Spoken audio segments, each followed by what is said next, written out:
Salut! Donc, on est rendu à la première étape pour le montage. On va commencer par la queue. J'utilise un petit chaîne de 3/4 de pouce de long à peu près, avec une extrémité à 90 degrés pour retenir le matériel qu'on va attacher sur le shank. Habituellement, les shanks, on place l'œillet arrière dans la mâchoire de l'étau pour que le devant du shank soit en avant, qu'on puisse monter. Nous, vu que c'est le premier morceau, on va la monter à l'envers, c'est-à-dire que la queue va aller vers la droite. Tout le reste de la mouche, ça va aller vers l'étau, la queue de la mouche. OK. Donc, habituellement, moi, quand j'attache un shank puis je le referme, j'utilise toujours un fil qui est assez fort, le Big Fly. On peut mettre une bonne tension dessus pour attacher.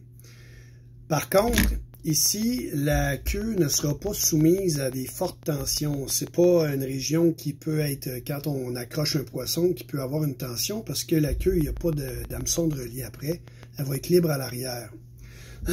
Donc, je me permets de prendre mon fil 6-0 qui est un petit peu plus petit. Parce que pour faire la tête, si vous voulez, quand je vais avoir terminé, ben, ça va me faire une boulette un peu moins grosse. Le Big Fly, ce qui est plate un peu du fil, c'est que vu que le diamètre est gros, ben, quand on fait des finitions un peu de section, ben, ça fait des grosses mottes.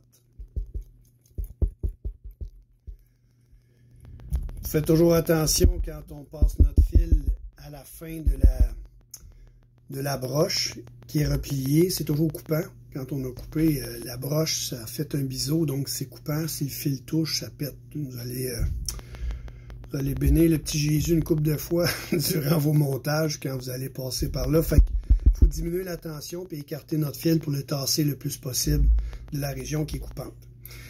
Bon, ici, je peux faire un tour de fil, c'est correct, mais normalement, quand je fais un shank qui relie des parties qui vont être soumises à des tensions, je m'arrange pour avoir au moins 2 épaisseurs de fil sur tout le shank au complet pour donner une bonne solidité. Alors là, j'amène mon fil à l'arrière. Et là, je vais prendre, ça c'est du vernis fini vinyle que j'avais présenté, là. Je l'ai mis dans une bouteille de Cutex pour avoir un petit pinceau. C'est assez important quand on utilise le vernis pour solidifier notre shank quand on le monte comme ça, d'avoir un vernis qui est assez liquide pour qu'il puisse s'imbiber dans les tours de fil, puis vraiment aller figer tout ça profondément. Parce que si vous avez une laque qui est trop épaisse, elle va faire une croûte à l'extérieur, mais elle ne rentrera pas dans le fil. Puis une croûte qui est extérieure, c'est plus facile à s'effilocher, à s'égrener avec le temps. Là, votre fil tombe à nu, puis il n'y a rien pour le solidifier puis le maintenir en place. Fait que si votre fil s'use puis il coupe, ça peut se dérouler, puis ça peut affaiblir la mouche. Donc, d'avoir une laque qui est bien éclaircie, il se vend des thinner avec les laques, là, donc on peut diminuer la viscosité de la laque, ça va être plus pénétrant. Je sais qu'il y a des gens qui font des mouches à saumon pour avoir des belles têtes avec une belle tête perlée. Ils aiment ça avoir une laque un peu plus épaisse. C'est correct, c'est des mouches qui sont pas qui sont plus pour être exposées que pour être solides pour la pêche. Mais si on veut avoir des têtes solides ou une finition quelle qu'elle soit solide, c'est important d'avoir une laque qui est assez claire pour pénétrer dans les matériaux. Donc, le centre de la queue, je le fais avec du corps de chevreuil. Vous pouvez prendre aussi le dos d'une queue de chevreuil, les fibres que les gens prennent pour faire les têtes de buffer habituellement. Là, on peut prendre ça aussi pour faire la queue. Bon, le modèle que je monte, j'essaie d'aller chercher des couleurs naturelles. Donc là, je prends un brun. Dans le fond, ce qu'on va faire, c'est un peu comme une tête de modeler. Puis après ça, mes 2 plumes vont venir s'appuyer sur cette tête de modeler-là. Fait que ça va les garder ouvertes. Puis ça va permettre de faire une queue qui va être... d'avoir la forme d'une queue. Donc, je prends une certaine touffe comme ça. Puis là, ça va être à vous de gager selon le look que vous voulez donner. Voulez-vous une queue qui est plus petite, qui est un petit peu plus discrète, une queue qui est plus large?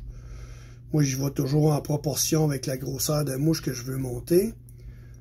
Puis là, je viens installer ça, la même chose que si je faisais un modeler. Alors, super, mon fil qui coupe.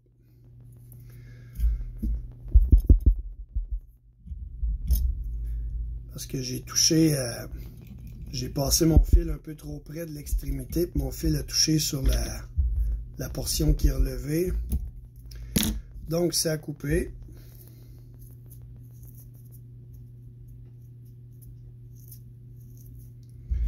Je reprends ma touffe, puis je recommence.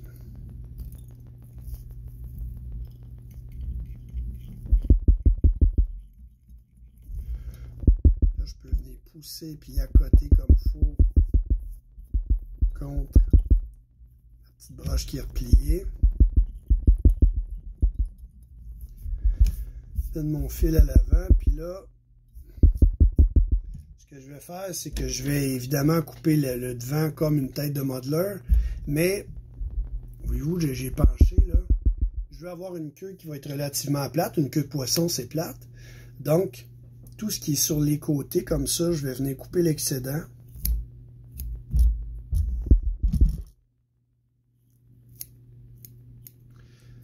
Et là, ce qui va me rester, ça va être une couche un peu plus mince pour avoir un peu l'aspect de la queue.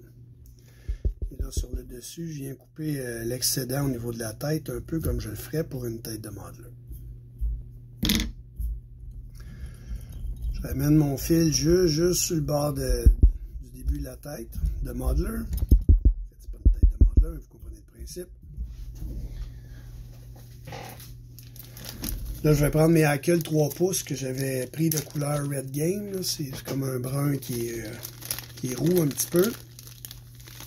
Si vous prenez ces plumes-là sur une selle, c'est encore plus facile. Dans le bas, vous pouvez sélectionner deux plumes qui sont... On essaie de choisir des plumes qui vont être relativement droites le plus possible pour faire une belle queue qui va être droite.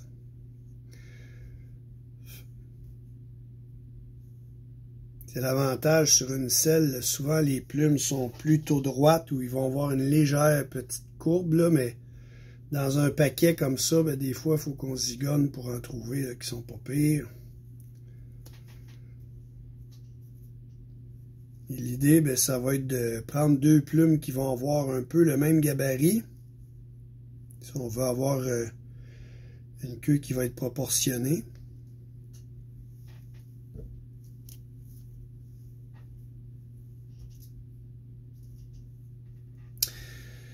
Et là, ce que je vais faire, c'est que je vais prendre mes deux plumes et les mettre une par-dessus l'autre, joindre les deux bouts qui soient égal en termes de longueur, de sorte que quand je vais couper ici, je vais avoir deux plumes exactement de la même longueur, fait que quand je vais venir les appliquer, ben, ça va être proportionné. Donc, j'essaie d'évaluer un peu la longueur que je veux avoir. Donc, ça, c'est bon. Je viens couper.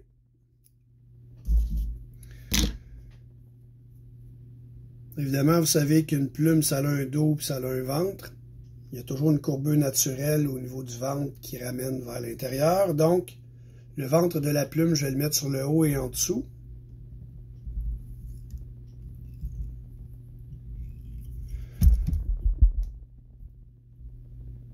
Place la plume qu'elle soit le plus droite possible.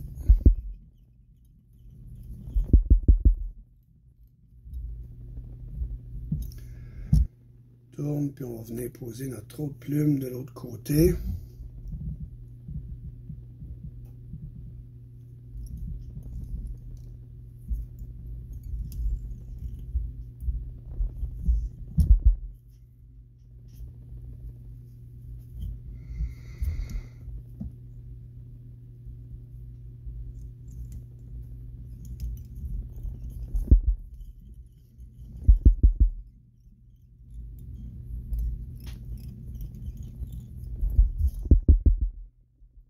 Ça va donner une queue qui va avoir du mouvement dans l'eau beaucoup.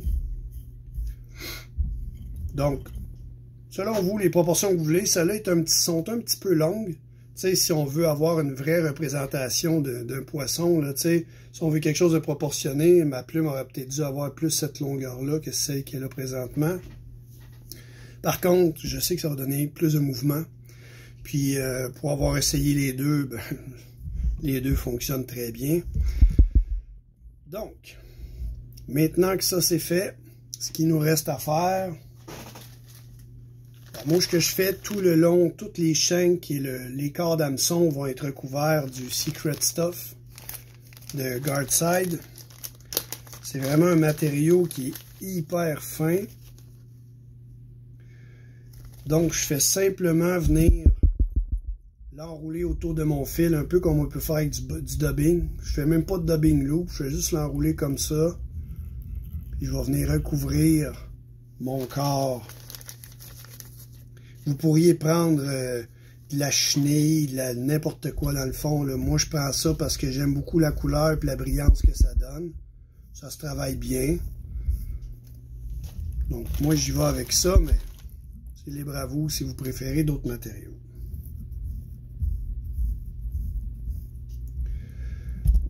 Avoir un petit peu, tout le temps un petit point de brillance dans mes mouches. Pas trop. Mais tu sais, tous les poissons, quand on regarde dans l'eau, quand c'est humide, le dessus d'un poisson, on le regarde dans la lumière, il y a toujours des petits reflets de brillant quelque part sur la robe du poisson. Donc, j'essaye aussi d'en avoir une petite touche dans mes mouches. Alors, voilà. Simplement le nœud de finition. Vu que mon corps est foncé, j'utilise un fil qui est noir. Si j'avais un corps pâle, je prends du fil blanc. C'est tout.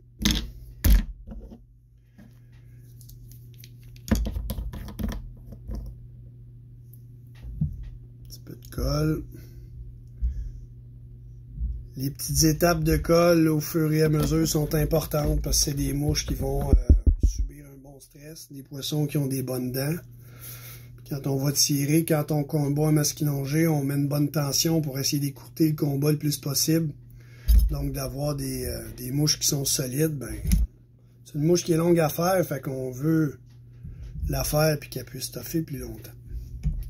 Habituellement, la fin d'une vie d'une mouche, pour moi, c'est quand je m'accroche dans le fond et je suis pas capable de la décrocher. Parce qu'à part de ça, j'en viens pas vraiment à bout. Ils sont solides. Ils sont longues à monter, mais hey, au moins on les a pour longtemps. Alors la queue est faite.